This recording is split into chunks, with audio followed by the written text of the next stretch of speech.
নমস্কার বন্ধুরা, both side প্লেসমেন্টে আপনাদের স্বাগত। মূলত এই সপ্তাহের যে কর্মসংস্থানটা তার দেখুন 7ই ডিসেম্বরের যে ইস্যুটা, কোন খবরগুলোকে হেডিং করা হয়েছে: দক্ষিণ পূর্ব রেলে 1785 অ্যাপ্রেন্টিস।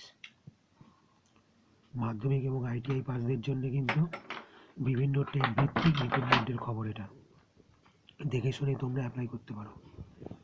আপার প্রাইমারি 500 শিক্ষকদেরও নিয়োগ কিন্তু শুরু হতে চলেছে এবার, মূলত যেটা কোটা মারফত রয়েছে। নেভাল ডকইয়ার্ডে 275 অ্যাপ্রেন্টিস, পাশাপাশি 45 ট্রেনি ইঞ্জিনিয়ার। এই ধরনের একটা খবরকেও কিন্তু ভারত ইলেকট্রনিক্স তরফে প্রকাশ করা হয়েছে। মেজাগাঁও ডাকে 234 কর্মী।